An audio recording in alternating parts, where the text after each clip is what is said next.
20 जुलाई को पोखरा जनता पार्टी और सोनम वांगचुक जी ने लोगों को जंतर मंतर पे बुलाया कि हम एक संसद मार्च निकालना चाहते हैं। संसद तक शांतिपूर्ण। इससे पहले सोनम वांगचुक को आपने देखा होगा किस तरह से सफेद चादरों में दिल्ली पुलिस उठा के ले गई चोरों की तरह। 20 जुलाई को यार मैं सच बोलूं, मैंने पूरा दिन ये प्रोटेस्ट देखा। मतलब टीवी न्यूज चैनलों पे तो इतना ज़्यादा खबर नहीं होता है। आप भूल जाओ यार, एक बात तो मैं आपको क्लियर कर दूं, आप भूल जाओ कि ये टीवी न्यूज चैनल है ना, ये आम जनता के लिए बैठे हुए हैं। नहीं, ये अपने एडवर्टाइजमेंट के लिए, सरकार की चमचागिरी के लिए ही बैठे हैं। मैंने तो सालों पहले ही न्यूज़ चैनलों से उम्मीद छोड़ दी थी कि कभी कोई प्रॉब्लम जनता को हो तो ये अपने टीवी चैनलों पे दिखाए। मैं छोड़ चुका हूँ भाई ये उम्मीद।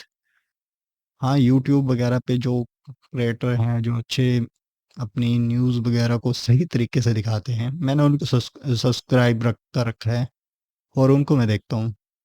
और कुछ न्यूज़पेपर हैं इंग्लिश के और कुछ एक हिंदी के, क्योंकि ज़्यादातर जो हिंदी के न्यूज़ चैनल है ना, उनका तो पता ही है आपको हाल क्या है। जब किस तरह से जो लोग थे वो अपना मतलब मार्च निकाल रहे थे तो पुलिस ने किस तरह के उनके ऊपर लाठीचार्ज किया बेवजह से। ना कोई बच्चों ने ज़्यादा कुछ हिंसा की ना कुछ, ऐसे उनके ऊपर लाठीचार्ज शुरू कर दिया, उनके ऊपर आंसू गैस के गोले डालना शुरू कर दिए थे। मैंने देखा यार किस तरह से कई बच्चों के सिर पे मारा गया था, सोचो सिर पे इंजरी।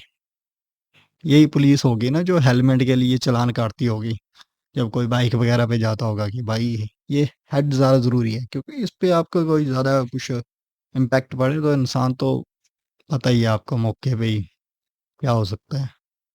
यही चालान काटती होगी हेलमेट का और यही आज डंडे बरसा रही थी सिर के ऊपर। देखे होंगे आपने ये भी फुटेज के ही ज़्यादा। और टीवी न्यूज़ चैनलों पे आप देखेंगे यार पुलिस वाले इतने घायल हुए, ये हुआ, उनकी गाड़ियां तोड़ी गई। बाद में कई लोगों ने वीडियो भी बनाई थी कि यार ये गाड़ियां पहले से खड़ी रखी थी। और आपने वो ट्रक भी देखा होगा कि किस तरह से एक पत्थरों से भरा हुआ ट्रक वहां पे एक रखा हुआ था। ये तो शुक्र है वहां पे जो प्रोटेस्टर थे उन्होंने पहले से पुलिस को बता दिया कि भाई ऐसे ऐसे ये ट्रक यहाँ पे है पत्थरों से भरा हुआ। अब ये नहीं पता है वो ट्रक क्यों लाया गया था। कुछ हद तक चल मान भी लिया, बच्चों ने थोड़ी बहुत हिंसा कर भी दी। और यार पहले तो शुरुआत तो पुलिस वालों ने की थी। आपने देखा ही होगा पुलिस वालों ने किस तरह से अपने जो नेम प्लेट थी, कई पुलिस वाले वर्दी में थे भी नहीं, अब ये भी नहीं पता वो पुलिस वाले थे कि नहीं थे। किस तरह से बेरहमी से बच्चों को मार रहे थे, दे डंडे पे डंडे। यार इनको सच बोले यार, इनको एक बार भी एहसास नहीं होता इनकी सैलरी आती कहाँ से है। सैलरी तो इनको आम जनता इन स्टूडेंटों से, इन बच्चों की पब्लिक से ही तो आती है इनको यार सैलरी। हाँ, हो सकता है नौकरी का डर है भाई। सैलरी बेशक जनता के टैक्स से लेनी है, ठीक है, जनता को अपनी जेब से नहीं देती, जो टैक्स जनता से कलेक्ट होता है वो ही देती है, ठीक है। पर नौकर तो इन्हें को भाई सरकार का ही बने रहना है, कि वहीं से प्रमोशनें होगी ना इनकी, बड़ी बड़ी बड़ी बड़ी प्रमोशनें, जनता के सिर फोड़ के, बच्चों के हाथ पैर तोड़ के। और कैसे प्राउडली अपने आप को दिखा रहे थे कि भाई ले ले ये ले बोल ले। डंडे तो ऐसे मार रहे थे जैसे डंडे नहीं मार रहे थे कि पता नहीं क्या कर रहे थे। माना यार पुलिस की जॉब थोड़ी डिफिकल्ट है, आपकी नौकरी कोई टाइम टेबल नहीं है, 12 घंटे 14 घंटे आपको ड्यूटी करनी पड़ती है। और वो क्या है, गुस्सा आप इन जनता के ऊपर निकालोगे, इन स्टूडेंटों के ऊपर निकालोगे। जो आपकी गवर्नमेंट है उनसे कहो ना आप। ज़्यादातर पुलिस वालों ने तो अपना वहाँ पे गुस्सा निकाला है, मैं सच बोल रहा हूँ। प्रोटेस्टों के बहाने उन्होंने सिर्फ अपना गुस्सा निकाला है, अपने जो बड़े बड़े अधिकारियों का गुस्सा इन बच्चों पे निकाला होगा, अपने कई परिवारों का गुस्सा इन बच्चों पे निकाला होगा। मुझे तो देख के यही लगा, सच बोलूँ तो बस यही लगा। इनकी सैलरियाँ आप पूछना, जो बड़े बड़े डीएसपी, एसीपी, एएसआई, कांस्टेबल, अच्छी सैलरियाँ होगी ना।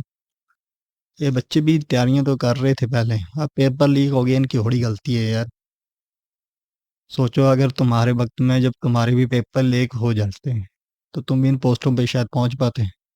हाँ, हो सकता है कई पुलिस वाले रिश्वत दे के भी इन पोस्टों पे बैठे हों।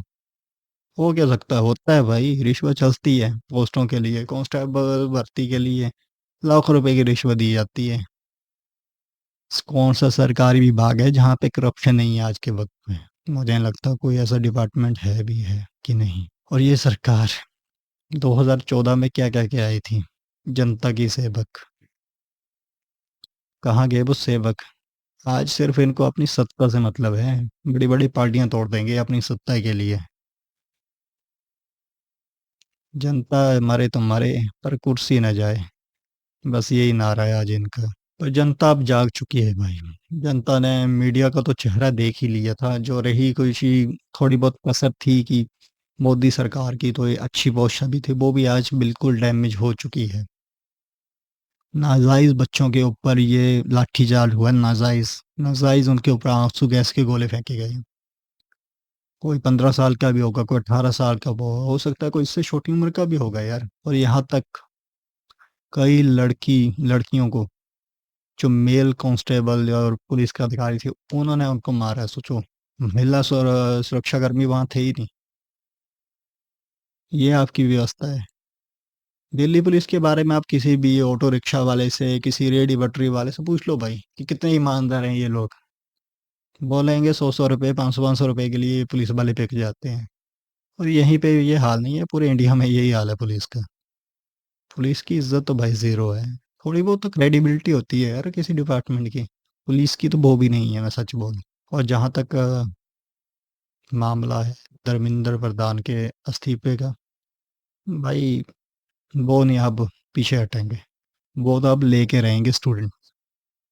इस्तीफा तो होगा। और इस्तीफा क्यों हो यार इस बंदे का?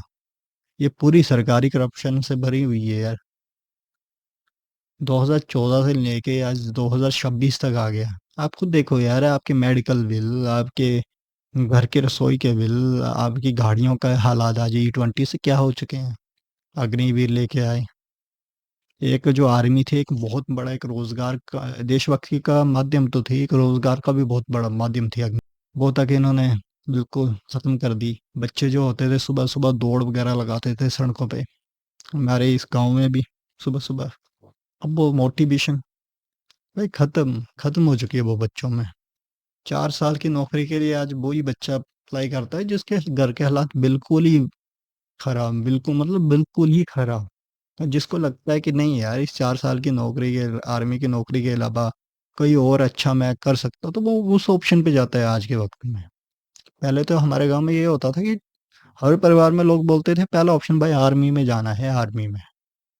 आज काफी ज्यादा लोगों के भी जो सपने थे ना, वो खत्म हो चुके हैं। क्या मांगे थी उन बच्चों की, उन स्टूडेंटों की? ये तो मांगे थी कि धर्मेंद्र प्रधान का इस्तीफा चाहिए। पर भाई मोदी जी का स्वैग कहाँ कम होता है? इससे तो उनका स्वैग कम हो जाएगा, उनका जो ओहदा है वो कम हो जाएगा। मेरे मंत्री का इस्तीफा, ये पब्लिक मेरे मंत्री का इस्तीफा मांग कैसे सकती है?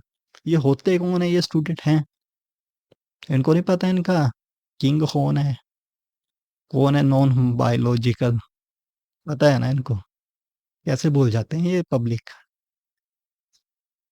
मुझे लगता है 2029 से पहले ही ना चुप ना हो जाए इस मोदी सरकार का। देश को यार एक स्ट्रॉन्ग ओपोजिशन पार्टी भी चाहिए, और देश को एक स्ट्रॉन्ग नेता भी चाहिए जो इन बड़े बड़े उद्योगपतियों से पहले जनता के बारे में सोचे। क्यों ऐसे हजारों लोग इंडिया छोड़ छोड़ के विदेश की नागरिकता लेते हैं? क्यों? कोई तो रीज़न होगा इस बात का। बेशक जब मोदी जी वहाँ पे जाते हैं तो बड़े सारे जो वहाँ के सिटीजन हैं, अमेरिका ऑस्ट्रेलिया के, जो पहले इंडियन थे अब वहाँ की नागरिकता ले चुके हैं, वहाँ पे आते हैं मोदी मोदी करते हैं। असल में हमको ही पता है भाई अंदर की हकीकत क्या है। अगर इतना ही प्यार होता है तो मोदी से इस देश से आ जाओ वापस, छोड़ दो अपने पासपोर्ट, छोड़ दो अपना वीज़ा, वापस ले लो इंडिया की नागरिकता। अब भाई उनको ही पता है क्या हालात हैं इस देश के। जिस देश में आज रोड बनते हैं दूसरे दिन रोड टूट जाते हैं, उस देश से आप क्या उम्मीद कर सकते हैं? यार ब्लेम आप एक शिक्षा मंत्री के ऊपर नहीं कर सकते। ये ऊपर जो लीडर बैठा हुआ है, जिसे कोई रेल का उद्घाटन करना है इसको ही जाना है, कोई प्लेन का उद्घाटन करना है इसको जाना है, एयरपोर्ट का उद्घाटन इसको ही जाना है, तो सबसे पहले जिम्मेदारी भी तो इसको ही लेनी चाहिए।